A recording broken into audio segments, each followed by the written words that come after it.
All right, each of these impeachment segments that we do every day as the story unfolds, I start in the same way, and I want to start this segment with the same question, and that is, did we learn anything new today?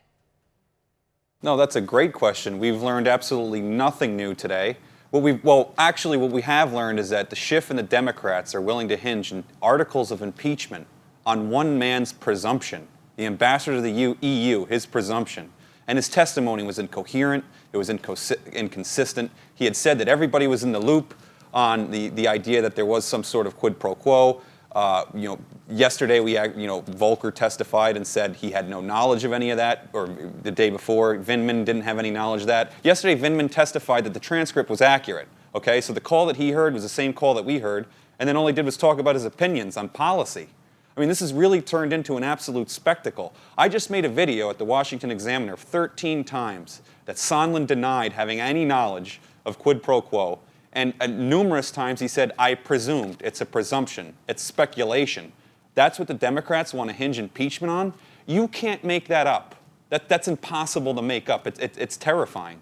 It is terrifying. I mean, we know that the Democrats are looking for something to hinge impeachment on. They've already decided that because President Trump defeated Hillary Clinton, that's the reason that they want to impeach him. They started this process the day that he was inaugurated into office. So my second question, again, I ask these same questions because it's important to ask these questions every time we get a new witness here. The first question is, did we learn anything new? Today, the answer is no, we didn't learn anything new. The second thing is there any substantiation from the witness today? Is there any facts, any proof that substantiates the Democrats' original allegation? The original allegation, as we remember, is a quid pro quo, President Trump withholding military aid from the Ukraine, so says the allegation, in exchange for Ukraine investigating Joe Biden.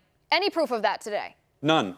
None. And even if, let's say that even if Sondland's claims were true, Trump is tying the investigation into the 2016 election and Burisma. There's no way you would be able to prove that he withheld the aid just to look into Joe Biden.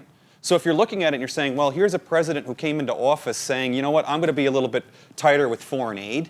You know what, I don't want to just give money to countries that don't do anything for us. So it's fine to say, hey, you're corrupt. I don't want you to be corrupt. Maybe I'll withhold the money if you continue to be corrupt. There's absolutely nothing wrong with that. Again, this goes to proper and improper quid pro quo. So, they're not really parsing through terms, then they're creating narratives, and that's what Schiff did today. Went on the TV and said this confirms quid pro quo. There's absolutely zero hard evidence of any quid pro quo. None, nothing. Nothing's changed since yesterday. Nothing's changed since 2 months ago. Right. I mean, the one thing that I've noticed is that there is something going on inside the White House, inside government, at the deepest levels, that there is some resistance to Trump.